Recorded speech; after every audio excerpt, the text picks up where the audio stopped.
पिंपरी चिंचवड आणि पुणे येथील विषारी दारूकांडात गेल्या 2 दिवसात 13 जणांचा मृत्यू झाल्यानं खळबळ उडाली आहे.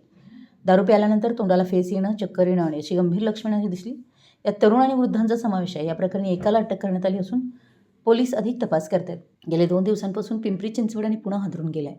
गेल्या 2 दिवसात या दोन्ही शहरात एकूण 15 लोकांचा मृत्यू झाला आहे आणि यातील 11 जणांचा मृत्यू विषारी दारू प्यायल्याने झाला आहे, तर 4 जणांचा मृत्यू इतर कारणाने झाला आहे. मृतांचा आकडा वाढण्याची शक्यता आहे. मृतांमध्ये तरुणांपासून वृद्धांपर्यंतचा समावेश आहे.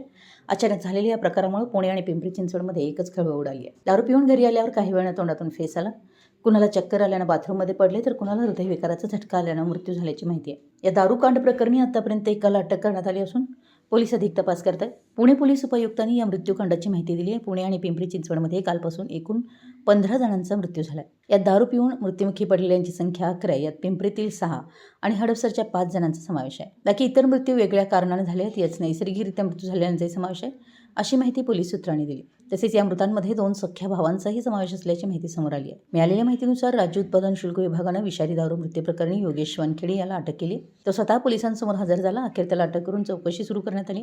पुणे मुंबई महामार्गावरील फुगेवाडी भागात एकाच ठिकाणी 8 जणांच्या मृत्यूने खळबळ माजली. त्यापैकी 6 जणांचा मृत्यू हा विषारी दारूमुळे झाल्याचं समोर आलेल्या माहितीनुसार अटकेतील आरोपी योगेश वानखेडेच पिंपरी चिंचवडमधील फुगेवाडी आणि पुण्याच्या हडपसर भागात केमिकलयुक्त स्पिरिट पोहोचवलं होतं.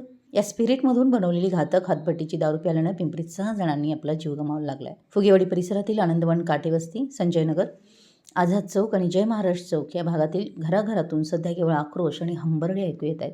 कालपर्यंत आपल्यात हसणाऱ्या वावरणाऱ्या व्यक्ती अचानक डोळ्यादेखत निघून गेल्यानं स्थानिक रहिवाशांना या धक्क्यातून सावरणं कठीण झालं. या अकल्पित घटनांमुळे अनेक हसती-खेळती कुटुंब उद्ध्वस्त झाले. या संपूर्ण दुर्घटनेत फुगेवाडी येथील राठोड कुटुंबावर कोसळलेला दुःखाचा डोंगर सर्वात मोठा आणि मन सुन्न करणार आहे. विजय राठोड वय 31 आणि राजेंद्र राठोड वय 34 या 2 सख्ख्या भावांचा काळाने एकाच वेळी कवेत घेतलं. त्या हाताच्या फडाप्रमाणे जपलेल्या आपल्या दोन्ही तरुण मुलांना एकाच वेळी गमावल्यानं त्यांच्या वृद्ध आईचा आक्रोश काळजाचा थरकाप उडवणार आहे. या दोन्ही भावांच्या मृत्यूमुळे संपूर्ण परिसरात हळहळ व्यक्त होतीये. पुणे प्रतिनिधी, मराठी एस न्यूज.